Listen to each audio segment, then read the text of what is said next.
नमस्कार दोस्तों, दौड़ा द विजन यूट्यूब चैनल पर आप सभी का स्वागत है। मैं इसके सैनी। आइए हम सभी लोग ये देखते हैं कि ऐसे स्टूडेंट जो यूपी टेट 2026 दे रहे हैं, वो चाहे पेपर 1 के हो या पेपर 2 के हो, इनमें मैथ्स के क्वेश्चन कैसे पूछे जाएंगे। मैथ के क्वेश्चन के लिए आपको यहाँ पर इंस्ट्रक्शन दिया गया है। अगर ये ऑप्शन सही होगा तो ए और आर सही होगा। आर ए का यहाँ पर एक्सप्लेनेशन करेगा। ए और आर सही है लेकिन आर ए का एक्सप्लेनेशन नहीं करेगा। ए सही होगा, आर गलत होगा तो सी लगाएंगे, और ए गलत होगा और आर सही है तो डी लगाएंगे।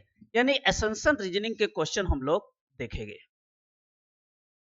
तो देखिए क्वेश्चन जो यहाँ पे आपको दिया गया है ये है।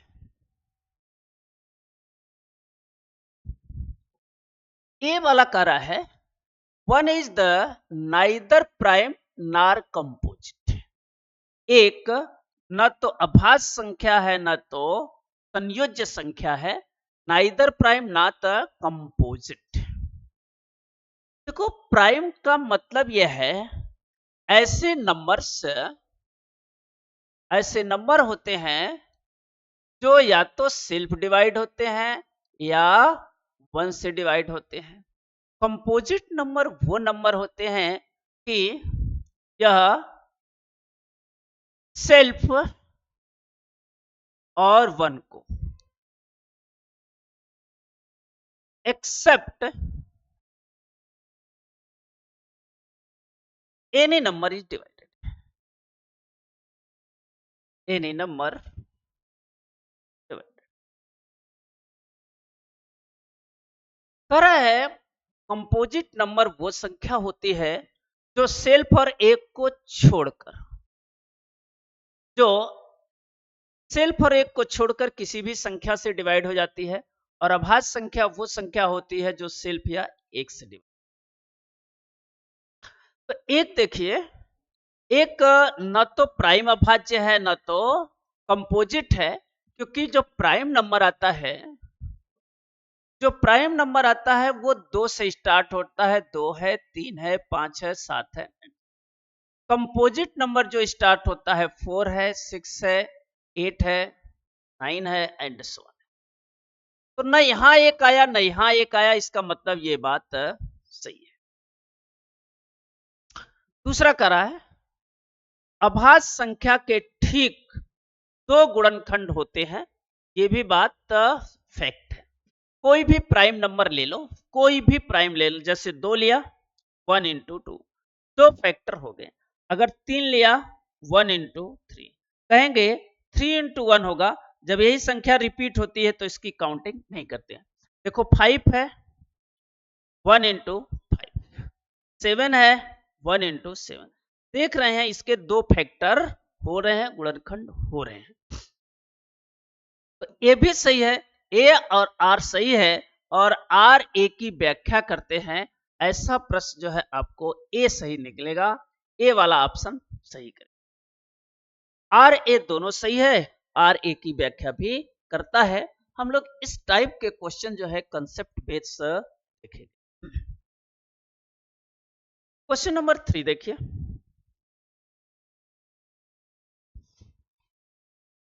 अंडर रूट 2 एक अपरिमेय संख्या। अब इसके लिए आपको रेशनल और इरेशनल जानना पड़ेगा। इसके लिए आपको रेशनल किसे कहते हैं और इरेशनल किसे। पहले तो रेशनल नंबर देखेंगे। रेशनल नंबर जो होता है ये p बाई क्यू के रूप में लिखा होता है। q not equal to p by q के रूप में होता है। q not equal to 0, q 0 नहीं होता। अब ऐसी संख्याएं जो मिलेगी परिमेय संख्याएं सब कहलाती हैं। और इरेशनल जैसे आपको 2/3 है, 3/5 है, 5/7 है, 1 है, 2 है, 3 है, 4 है, ये सब रेशनल नंबर है। जो इरेशनल नंबर होता है ऐसी संख्याएं जिसका हम स्क्वायर रूट जो होता है करेक्ट नहीं होता। करेक्ट नहीं होता है, वो क्या कहलाता है? इरेशनल। एग्जाम्पल जो है, अंडर रूट 2 की वैल्यू होती है 1.41, अंडर रूट 3 की वैल्यू होती है 1.73, अंडर रूट 4 की वैल्यू होती है 2। तो जिसका स्क्वायर रूट ठीक ठीक निकल जाएगा वो तो रेशनल नंबर होगा, और जिसका स्क्वायर रूट ठीक ठीक नहीं निकलेगा वो क्या होगा? Irrational number. तो अंडर रूट 2 एक परिमेय संख्या है, ये बात सही। यहां से आपको समझ में आ गया कि अंडर रूट 2 एक अपरिमेय संख्या। इसे p बाई क्यू के रूप में नहीं व्यक्त कर सकते। देखो यहाँ पे लिखा है p by Q, p by q के रूप में रेशनल नंबर होते हैं, इरेशनल नंबर नहीं होते हैं, इसलिए ये भी सही है, ये सही भी है, और ये इसकी एक्सप्लेनेशन भी करता है। इसका जो ऑप्शन लगाएंगे, ए लगाएंगे। ए और आर दोनों सही है, आर ए की व्याख्या भी करता है। इस तरह से हम लोग कंसेप्ट बेस्ड सवाल पढ़ेंगे, क्योंकि इस नंबर सिस्टम में कंसेप्ट आपके ज्यादा है। क्वेश्चन नंबर आगे देखेंगे 4।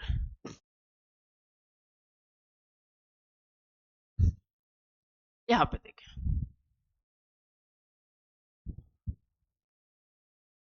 क्वेश्चन नंबर अगला देखिए, करा every whole number is as integer.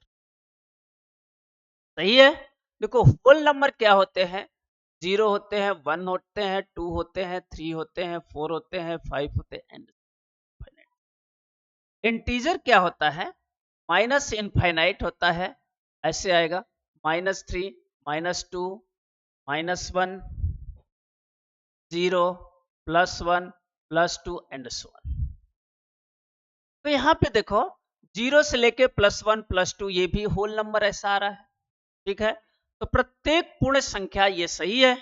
Are देखो, पूर्णांकों में अच्छा है, integers included negative number also, सही है। यहां देख रहे हैं -1, -2, -3 क्या कहते हैं? इसे नेगेटिव इंटीजर कहते हैं। देखो ये पॉजिटिव इंटीजर है और ये नेगेटिव इंटीजर, लेकिन इस स्टेटमेंट का इस स्टेटमेंट से कोई रिलेशन नहीं है। दोनों फ्री है, स्वतंत्र है, और दोनों इंडिपेंडेंट है, लेकिन दोनों सत्य है। दोनों इंडिपेंडेंट है, दोनों सत्य है, तो ऐसा ऑप्शन कौन सा मारेंगे? बी। ए और आर सही है, आर ए की व्याख्या नहीं करता। अगला क्वेश्चन नंबर हम फिर देखेंगे 5।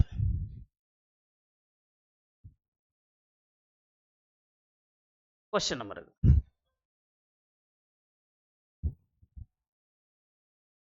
नंबर देखिए, दो संख्याओं का एलसीएम हमेशा दोनों में से प्रत्येक के बराबर या अधिक होता है ना। कह रहा है दो संख्याओं का जो एलसीएम होता है वो हमेशा दोनों में से प्रत्येक के बराबर या अधिक होता है, सही है। अगर हमें एग्जाम्पल देखो, अगर ऐसे एग्जाम्पल आपको दिया हुआ है कि यहाँ पे 4 है और 6 है, इसका एलसीएम निकालिए, तो कैसे निकालते हैं? पहले 2 से डिवाइड करेंगे, फिर 2 से डिवाइड करेंगे, फिर 3 से डिवाइड करेंगे। जब तक एक नहीं आता तब तक डिवाइड करते रहते हैं। इसका खैर अलग से रूल है, इसका ट्रिक भी है, लेकिन पहले ऐसे जो बेसिक है देखते रहे।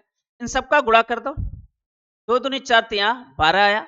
तो 12 आया तो इन दोनों संख्याओं से ज्यादा भी है, और दोनों से इसमें डिविजिबल है, बराबर या अधिक हो सकता है, ये बात सही है। LCM is the smallest common multiple. LCM जो है सबसे छोटा अभाज्य गुणन है। एलसीएम इज द स्मॉलेस्ट, ये भी बात सही है, और ये यही सही है, इसी के कारण ऐसा हुआ है, इसलिए इसका ऑप्शन जो सही होगा ए होगा। देखो 4 और 6, ये 12 आया, 4 के टेबल में भी जा रहा है, 6 के टेबल में जा रहा है, ऐसा है। तो एलसीएम होता है सभी संख्याओं से डिवाइड होता है, जो संख्या का एलसीएम निकालना होता है, तो इस कारण से वो क्या होगा? LCM is the least number होता है। 4 और 6 का एलसीएम लीस्ट 12 होगा, इसका मल्टीपल 12 में 2 का गुणा करेंगे 24, ये भी एलसीएम होगा। 12 में 3 का गुणा करेंगे 36, ये भी एलसीएम होगा। तो इस तरह से हम एलसीएम देखते जाते हैं। क्वेश्चन हम लोग देखें 5। अगला क्वेश्चन भी हम लोग देखेंगे। यहां पे देखो, सारे क्वेश्चन एसेंशियल और रीजनिंग के। देखो, the HCF of the two को प्राइम नंबर इज 1। ये सही बात है। अगर जो तो पहले तो देखना पड़ेगा को प्राइम नंबर किसे कहते हैं। को प्राइम नंबर वो नंबर होते हैं जिनका एचसीएफ क्या होता है, 1 होता है। ऐसी संख्याओं का पेयर होता है जिनका क्या होता है, एचसीएफ इनका 1 होता है। हाईएस्ट कॉमन फैक्टर 1 होता है। ऐसी संख्याओं का पेयर होता है जिनमें क्या होता है कि उन दोनों संख्याओं का एचसीएफ 1 होता है। तो दोनों संख्याओं का एचसीएफ 1 है। देखो ऐसे है 4 और 6।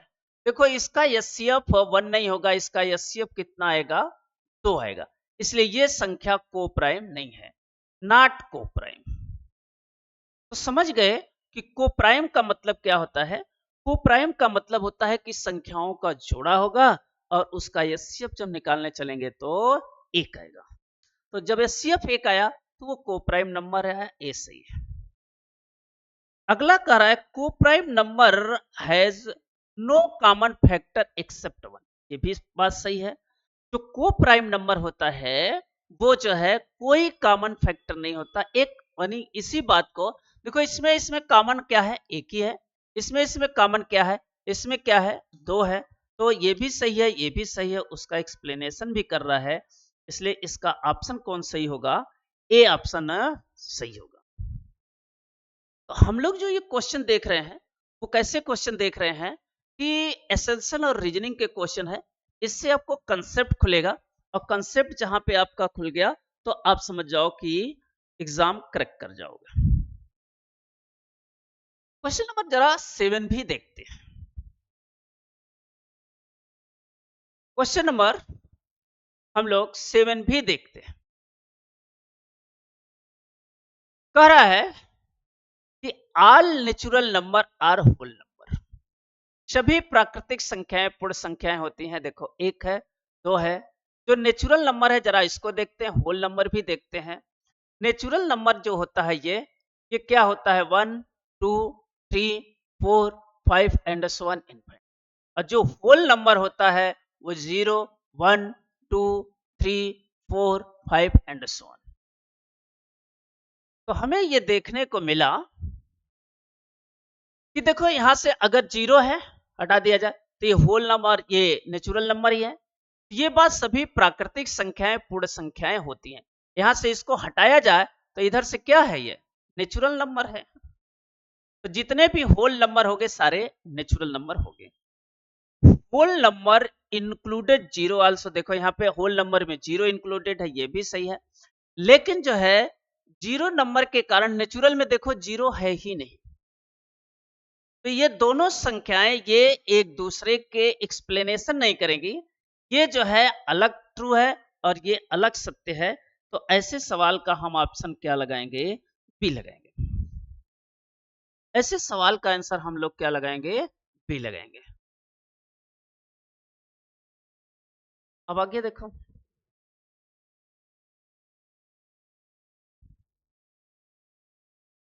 फिर यहां पे देखिए सवाल,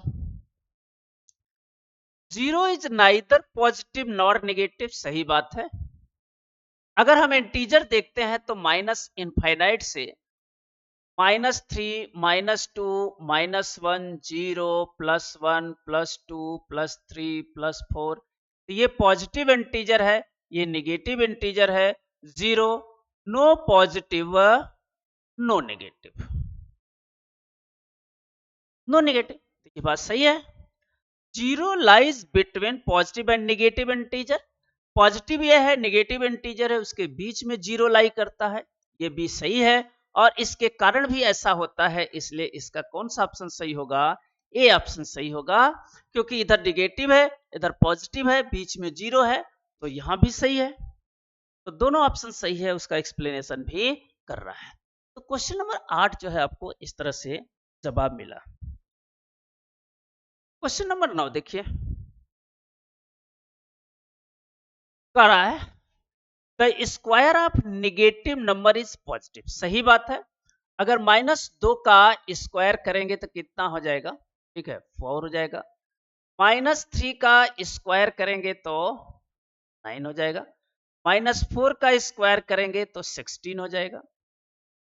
जब कोई संख्या यहाँ पे 1 है और इसका पावर अगर इवन है तो इसकी वैल्यू ऑलवेज 1 होती है, और जब इसका पावर ऑड है तो इसकी वैल्यू ऑलवेज -1 होती है। तो अगर इसका पावर 2 है तो ये हमेशा पॉजिटिव होगा, ये बात सही है। निगेटिव इंटू निगेटिव पॉजिटिव, ये भी सही है।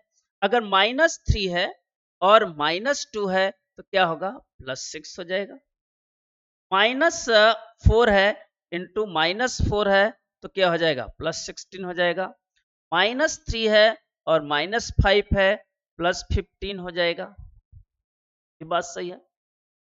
तो निगेटिव इंटू निगेटिव पॉजिटिव होता है, और square of the negative number is positive, ये भी सही है।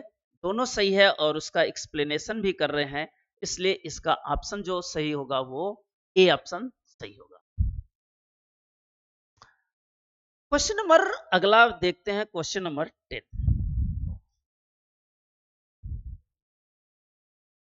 15 इज द कंपोजिट नंबर। देखो यहां दिया है 15 इज कंपोजिट नंबर। अभी बताए थे कंपोजिट नंबर कहां से शुरू होगा? 4 है, 6 है, 8 है, 9 है, 12 है, 14 है, 15 है, 16 है, जो किसी भी संख्या से डिवाइड होगा। देखो यहाँ पे 15 है, कंपोजिट नंबर है। ये किससे डिवाइड है? 3 से और 5 से डिवाइड है। सही बात है। It has more than 2 factor, होगा ही, ये भी सही है। इसी के कारण ये ऐसा कंपोजिट न है। कंपोजिट नंबर के फैक्टर क्या होते हैं? मोर देन 2 होते हैं, और प्राइम नंबर के फैक्टर 2 होते हैं। देखो 15 के जो फैक्टर हो गए 1 इंटू 15, और 2 से नहीं कटेगा, 3 इंटू 5, और इसके बाद 5 इंटू 3, ये नहीं काउंट करेंगे। 1 2 3 4, इसके कितने फैक्टर हो गए? 4 फैक्टर हो गए। तो मोर देन 2 फैक्टर होता है, ये बात सही है। तो ये बात सही है और इसके कारण ऐसा है, इसलिए इसका ऑप्शन जो लगाएंगे वो हमेशा ए लगाएंगे। तो इस तरह के एसेंशियल रीजनिंग अपने कंसेप्ट क्लियर करने के लिए आप द्रोणा इंस्टीट्यूट से जुड़े रहिए, आप हमसे जुड़े रहिए, और मैं आपको इस तरह से सारे कंसेप्ट क्लियर करा दूंगा। और जब कंसेप्ट क्लियर होगा तो आपके प्रॉब्लम जो क्वेश्चन आएंगे वो अपने आप सॉल्व होने लगेंगे। तब तक फिर हम लोग मिलेंगे। फिर सभी लोगों को धन्यवाद।